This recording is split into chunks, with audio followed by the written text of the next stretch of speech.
Inatasan ni Pangulong Bongbong Marcos ang DILG at ang PNP na alamin ang kinaroroonan ni Sara Diskaya at siyam na iba pang kinasuhan kaugnay sa halos 100 milyong pisong Ghost Flood Control Project sa Davao Occidental.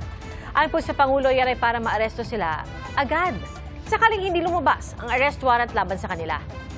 Saksi si Ivan Mayrina.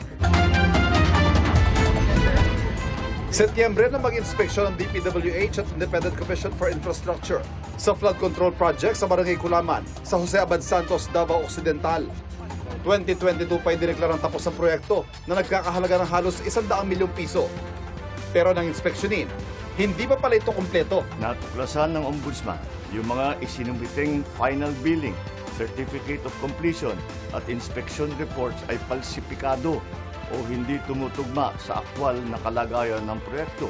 Maging mga video at larawan na hinarap ng respondent ay walang timestamp at hindi ma-validate na tumutukoy sa proyektong ito. Ang kontraktor ng proyekto ay St. Timothy Construction Corporation, isa sa mga kumpanyang iniugnay sa mga diskaya.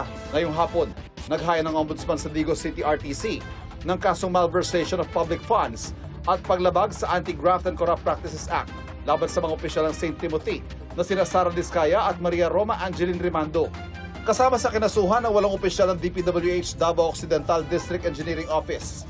The DPWH Davao Occidental officials involved are likewise preventively suspended for a period of 6 months. Walang piyansa inirekomenda ang prosekusyon para sa kasong malversation. Hihilingin ng Ombudsman na maglabas ang korte ng whole departure order laban sa mga akusado. Sakali maglabas ang arrest warrant ng korte, inaasahan ng Ombudsman na kailangan silang madetine sa lugar malapit sa RTC kung saan sila dadalo ng hearing. I have directed DILG and the PNP to ensure that they know the whereabouts of Diskaya at nung iba pa para paglabas ng arrest warrant ay maareston sila kagad. Umpisa pa lang ito. Marami pa tayong ipapakulong at marami pang magpapasko sa kulungan.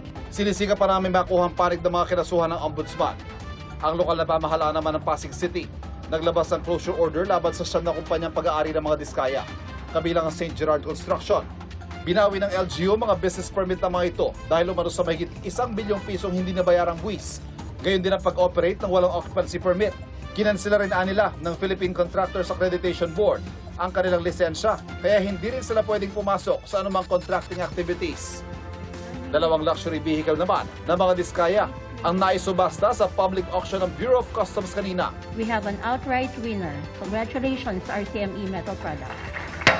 Nabili ng sole bidder sa halagang 3.48 million pesos ang Toyota Tundra. Sa presyong 6 million pesos naman, naibenta ang Toyota Sequoia. Congratulations to our winning bidder.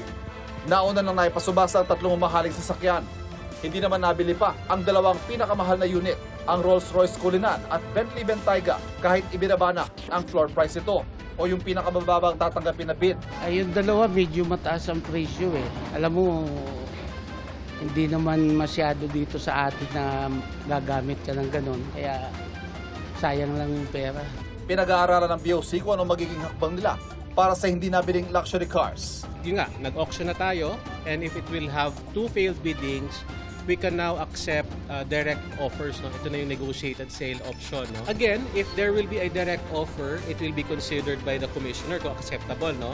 If it is, to my understanding, meron pa rin siyang parang Swiss challenge, parang ipapaalam pa rin natin na meron ng ganitong offer in the hope na baka meron pang mas magandang offer. Wala pang bagong pahayag ang mga diskaya. Para sa GMA Integrated News, ako si Ivan Mayrina, ang inyong saksi. Mga kapuso, maging una sa saksi. Mag-subscribe sa GMA Integrated News sa YouTube para sa iba't ibang balita.